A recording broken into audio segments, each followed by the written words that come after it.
मैं Mukesh Kumar 12th class के chemistry के सभी स्टूडेंट्स का अपने इस YouTube channel Mukesh chemistry lectures पर वेलकम करता हूं। बच्चों, आज के इस लेक्चर का टॉपिक है फ्रेयान। तो बच्चों, फ्रेयान क्या है, इनका निर्माण कैसे होता है और इनका पर्यावरणीय प्रभाव क्या है, इस सब को समझने के लिए आप अपनी कॉपी और पेन के साथ रेडी हो जाइए।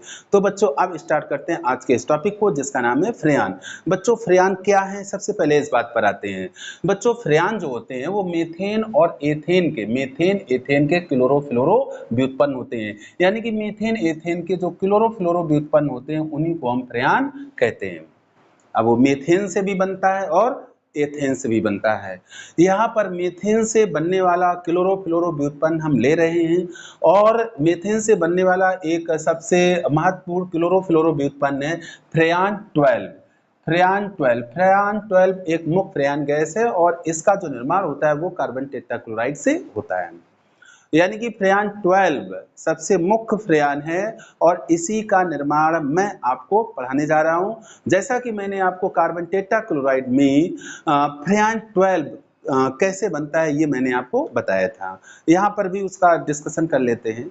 बच्चों, जब कार्बन टेट्राक्लोराइड की अपक्रिया हम हाइड्रोजन फ्लोराइड और एंटीमनी पेंटाफ्लोराइड के मिक्सचर से कराते हैं, हाइड्रोजन फ्लोराइड और एंटीमनी पेंटाफ्लोराइड के मिक्सचर से कराते हैं, तो हमें डाइफ्लोरो मेथेन प्राप्त होता है। डाइफ्लोरो मेथेन प्राप्त होता है। इसी को फ्रेयान 12 कहते हैं। इसको बनाने का दूसरा तरीका भी है कि जब हम कार्बन टेट्राक्लोराइड की अपक्रिया एंटीमनी ट्राइफ्लोराइड और एंटीमनी पेंटाफ्लोराइड के मिक्सचर से कराते हैं, तब भी हमको डाइफ्लोरो मेथेन प्राप्त होता है और यही फ्रेयान 12 है। इसकी रिएक्शन देखते हैं बच्चों। मैं आपसे कह रहा हूं कि अब क्रिया करानी है CCl4 की। किससे करानी है? HF और SbF5 के मिक्सचर से, एंटीमनी पेंटाफ्लोराइड और हाइड्रोजन फ्लोराइड के मिक्सचर से। क्या बनता है बच्चों? CCl2F2। CCl2F2 मुख्य उत्पाद के रूप में बनता है और साइड प्रोडक्ट के रूप में बनता है HCl। बच्चों, जो ये CCl2F2 है यही है डाइक्लोरो मेथेन और इसी का नाम है फ्रेयान 12। ठीक।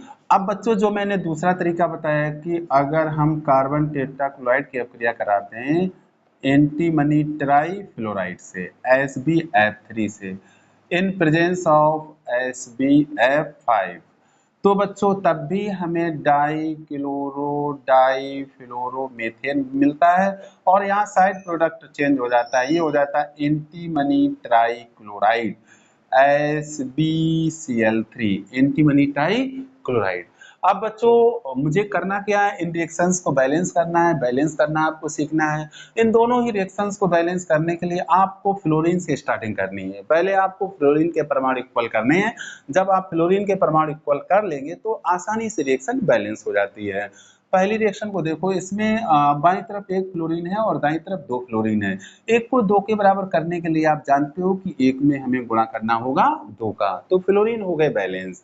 अब इसके बाद बच्चों जरा हम बात कर लेते हैं हाइड्रोजन की। हाइड्रोजन यहाँ दो है और यहाँ हाइड्रोजन एक है। एक को दो के बराबर करने के लिए दो का गुणा करना पड़ेगा।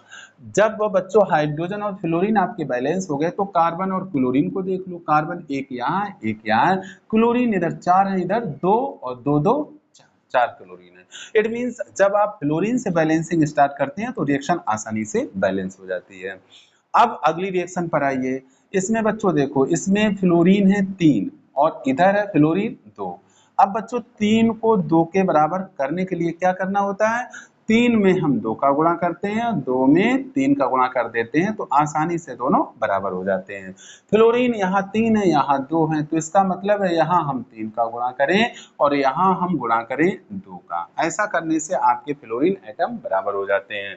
अब बच्चों आगे बढ़ते हैं, एंटीमनी को देखते हैं। जब आपने यहाँ 2 का गुणा किया तो एंटीमनी हो गए 2 और यहाँ एंटीमनी 1 है। इसको 2 के बराबर करने के लिए हम इसमें भी 2 का गुणा कर देंगे। तो अब एंटीमनी और फ्लोरीन हो चुके हैं बराबर। अब बात करते हैं कार्बन की। कार्बन यहाँ 1 है, यहाँ कार्बन 3 है, तो एक को 3 के बराबर करने के लिए एक में हमें 3 का गुणा करना पड़ेगा। अब बची बात क्लोरीन की। क्लोरीन को चेक कर लो, 3 चौको 12 और 3 दूनी 6 और द्वितीया 6, यानी कि 6 6 12। अब हमारी रिएक्शन बैलेंस हो गई। तो बच्चों फ्रेयान 12 कैसे बनता है? फ्रेयान 12 कार्बन टेट्राक्लोराइड से बनता है। अगर हम कार्बन टेट्राक्लोराइड की अप्रिया हाइड्रोजन फ्लोराइड और एंटीमनी पेंटा फ्लोराइड के मिक्सचर से कराएं तब भी फ्रेयान 12 बनता है, या हम इसकी एंटीमनी ट्राईफ्लोराइड और एंटीमनी पेंटा फ्लोराइड के मिक्सचर से कराएं तब भी हमें फ्रेयान 12 प्राप्त होता है।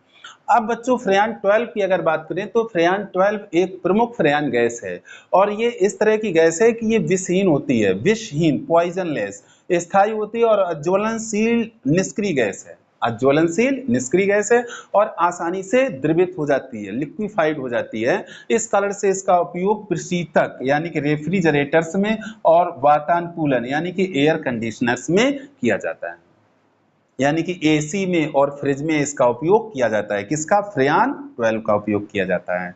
तो बच्चों फ्रेयान में सबसे महत्वपूर्ण है फ्रेयान 12, और फ्रेयान 12 कैसे बनता है और इसका उपयोग क्या है ये आपको तैयार रखना है एग्जाम के लिए।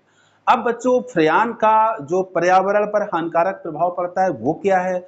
बच्चों जो फ्रेयान है, फ्रेयान प्रशीतक के रूप में प्रयोग किए जाने वाले मुख्य रसायन है, यानी कि रेफ्रिजरेटर्स के रूप में प्रयोग करने वाले, यानी कि फ्रिज में प्रयोग किए जाने वाले मुख्य रसायन है। पर्यावरण में जो ओजोन परत का क्षरण होता है, ये गैस ओजोन परत क्षरण के लिए, ओजोन परत के क्षरण के लिए मुख्य रूप से उत्तरदायी है, और इसके साथ ही साथ इसका हानिकारक प्रभाव पड़ता है ग्रीन हाउस प्रभाव में, यानी कि ग्रीन हाउस प्रभाव के लिए भी ये गैस मुख्य रूप से उत्तरदायी है, और इसका ग्रीन हाउस प्रभाव जो होता है वो कार्बन डाइऑक्साइड से भी ज्यादा होता है। तो आप समझ गए होंगे कि फ्रेयान जो हैं ये पर्यावरण के लिए हानिकारक होते हैं। तो ये फ्रेयान की रही डिटेल। अब आप इसका स्क्रीनशॉट लो और अपनी कॉपी में नोट करो। फ्रेयान में इतना ही आपको पढ़ना है और आगे आपको नहीं पढ़ना है। सिलेबस में जो है फ्रेयान उतना ही आपको तैयार करना है, इधर उधर के चक्कर में नहीं रहना है। फ्रेयान में अगर क्वेश्चन आता है तो फ्रेयान 12 से रिलेटेड क्वेश्चन आएगा, इसको बनाने की मेथड आपसे पूछी जाएगी, रिएक्शन पूछा जाएगा, और बहुत ज्यादा आता है तो इसका पर्यावरणीय प्रभाव आपसे पूछा जा सकता है। तो बच्चों नोट कर।